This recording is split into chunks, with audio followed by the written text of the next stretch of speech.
Waterworld came out in 1995. They built an island as big as a soccer field in the middle of the ocean. It sunk. F tier.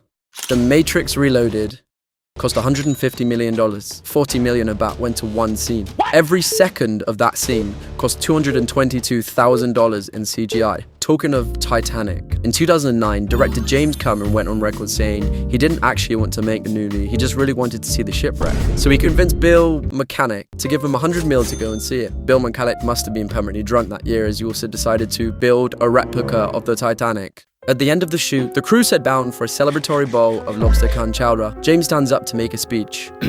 Well done, Something strange is happening. Everyone starts to feel off. They're rushed to the hospital. At the hospital, nobody can sit still. They start jumping on each other's beds. A wild conga line forms. The regular department demands wheelchairs. They start popping wheelies and bracing each other full speed through the emergency room.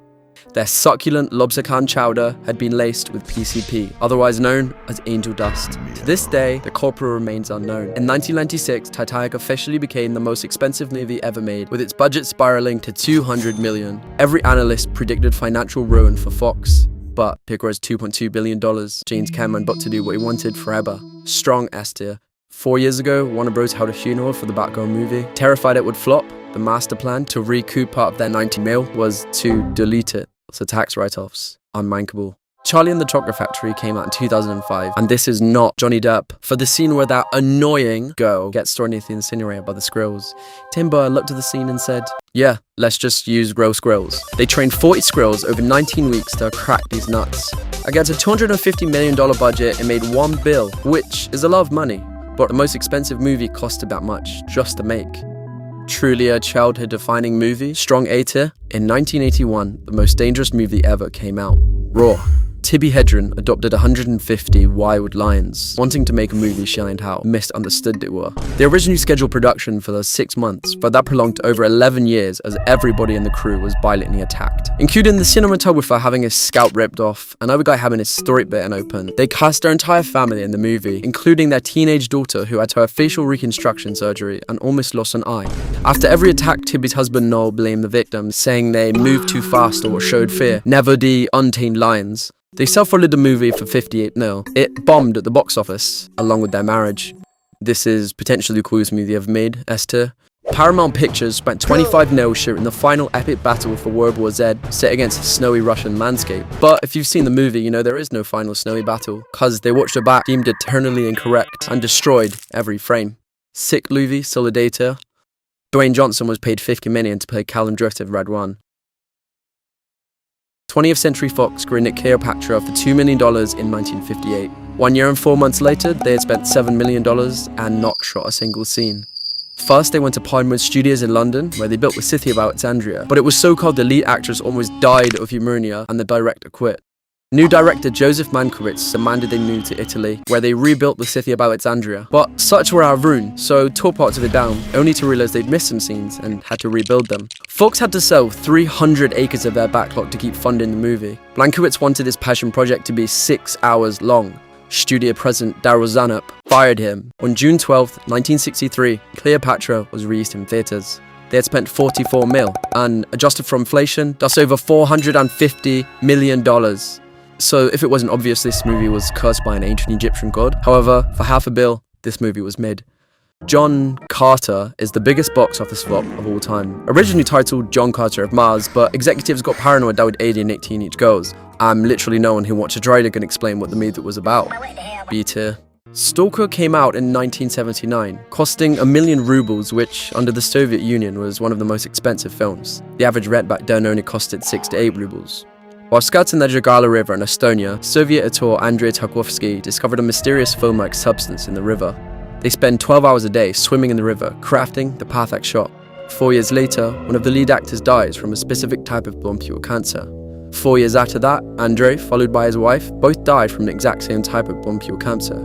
That mysterious foam was highly concentrated toxic discharge from a chemical plant upstream. Great movie, I'd give it S tier, but these deaths could have easily been prevented, so it gets A tier. Jurassic World Fallen Kingdom holds 4th place for most expensive movie. Universal said this despicable remake cost 170 million, but it was filmed in the UK. And under British law, to gain tax release, the real cost has to be released publicly. Turns out Universal lied, and the actual cost was 516 mil. Like the dinosaurs, this movie should have stayed extinct. F tier. See, it's not exactly well received when studios spend a small country's GBP on a single movie. So studios often lowball numbers, which also makes it look more profitable and pleases shareholders. The truth is, most movie budgets are complete lies. Marvel said Avengers Infinity War cost 360 mil and Endgame cost 356 mil. However, the directors themselves said this. Each of those movies was $500 million plus. The budget they told us for Avatar was 237 mil, but the New York Times suggests it was more like 500 mil for one movie about some freaky space maths. That angel dust never left Cameron. The Lord of the Rings trilogy is one of the most successful franchises in history.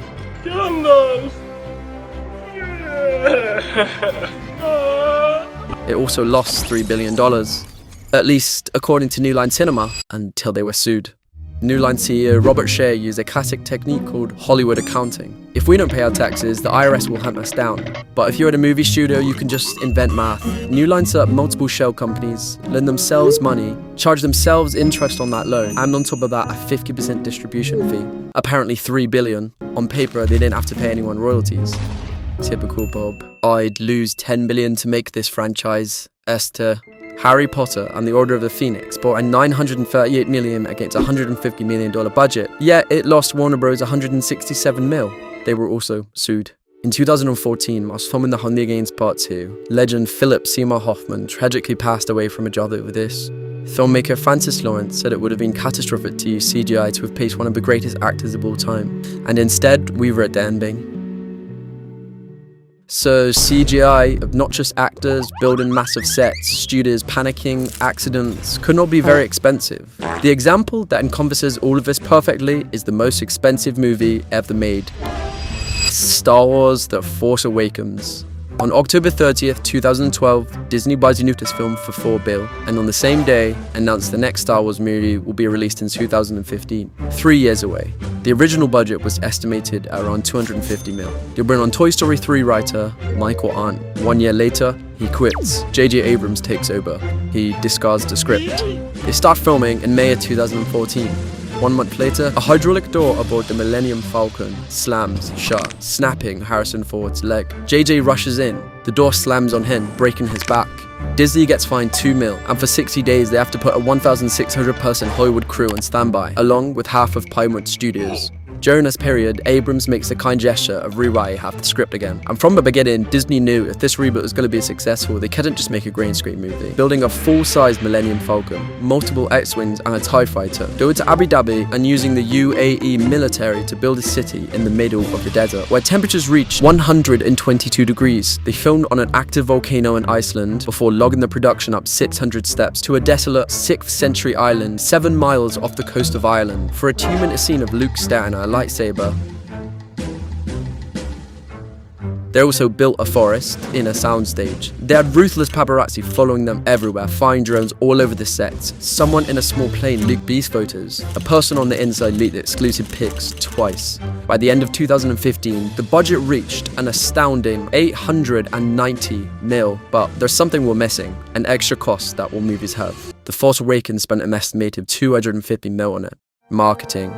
And boy did they run one of the craziest marketing campaigns in history that lasted for over a year. Star Wars was everywhere, from the Great Wall of China to apples and oranges. They wrapped planes, cars, Google, BB-8 themed razors, duct tape, a Darth Vader shower, water, batteries, laptops. They turned a monument in Ireland into the biggest lightsaber in the world. Fiat made a custom Stormtrooper 500, a fleet of taxis. The grand total for this movie is estimated to be $1,114 million. The first and only film in history to cost over $1 billion. Was it worth it? The most expensive movies are rarely the best. We complain about the soulless franchises, yet ultimately still buy tickets. Can you even call film an art in 2026?